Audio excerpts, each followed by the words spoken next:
ये बेहद शानदार धुन कभी राजस्थान की हवा में गूंजती थी, लेकिन जल्द ही भुला दी जाएगी।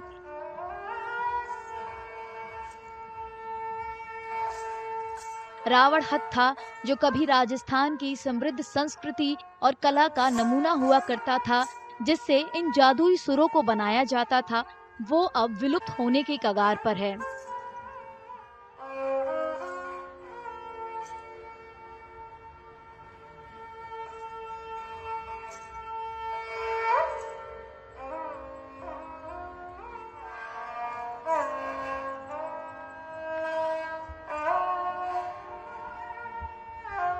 भोपा समुदाय की परंपरा में रावण हत्था नारियल के खोल, चमड़े और बांस से बनाया जाता है। इसमें 2 तार होते हैं, जिसमें से एक घोड़े के बाल से और दूसरा स्टील से बना होता है और इसे धनुष से बजाया जाता है और घुंघरू इसके सुरों में लय और ताल का अनोखा जादू पैदा करता है। मशहूर कलाकार सुगना राम भोपा को इस बात का अफसोस है कि राजस्थान के ग्रामीण मेलों और मंदिरों की पूजा में बजाए जाने वाला रावण हत्था आज के स्मार्टफोन और डिजिटल संगीत के दौर में अपने सांस्कृतिक मायने को खोता जा रहा है। मोबाइल ये आ गया तो इससे कोई पहले का रिकॉर्डिंग किया हुआ है तो वो सुन लेते तो हमारा इसीलिए ये कम होते जा रहे हैं। तो फिर क्योंकि हमारे को कोई सुनते नहीं है, तो पहले तो गांव में और ढाणियों में सारे जाते थे, तो अब क्योंकि वो सुनने वाला ही नहीं रहा, तो इसीलिए ये कम होते जा रहे हैं। तो हमारे जो परिवार हैं वो ही सीखने का कम मन करता है, क्योंकि इसमें कुछ होते नहीं है, तो इसीलिए इनको बजाना भी कम चाहते हैं और इनको सुनने वाला ही कुछ कम है। तो इसीलिए ये कला है ये लुप्त होती जा रही है। तो गवर्नमेंट को और सरकार को ये कहना चाहते हैं कि कुछ इनके जिंदा रखने के लिए कुछ सरकार मेरी कुछ सहायता करे और मेरी मदद करे।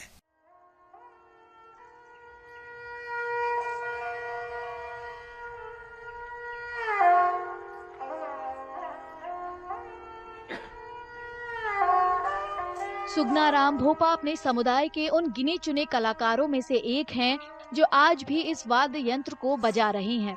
उन्होंने राजस्थान की इस पारंपरिक कला को गांव से उठाकर वैश्विक मंचों तक पहुंचाया है, जहां उन्होंने G20 शिखर सम्मेलन, कोक स्टूडियो और अंतर्राष्ट्रीय आयोजनों में अपनी कला को प्रदर्शित किया है।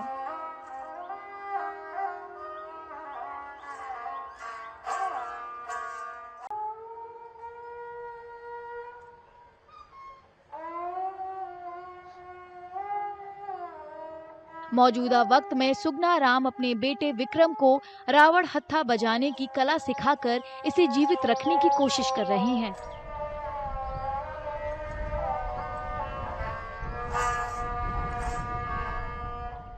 पिता और पुत्र दोनों साथ साथ बैठकर रावण हत्था बजाते हैं। एक ने राजस्थान की अनूठी विरासत को संभाला तो दूसरा उसे आगे बढ़ाने की तैयारी कर रहा है।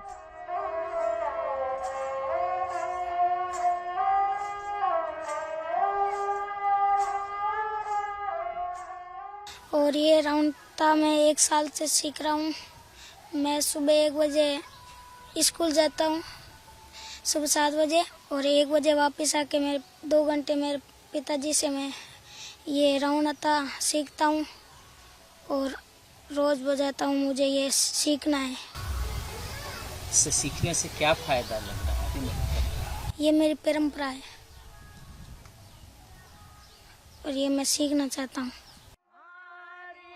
लोक कथाओं के मुताबिक इस वाद्य यंत्र का नाम रावण हत्था इसलिए पड़ा क्योंकि इसे खुद रावण ने भगवान शिव को प्रसन्न करने के लिए बजाया था।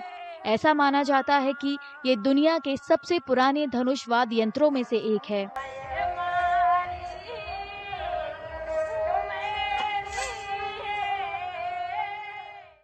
अगर आप ये वीडियो YouTube पर देख रहे हैं तो हमारे चैनल को सब्सक्राइब कर बेल आइकन दबाएं और Facebook पर देख रहे हैं तो हमारे पेज को लाइक करें।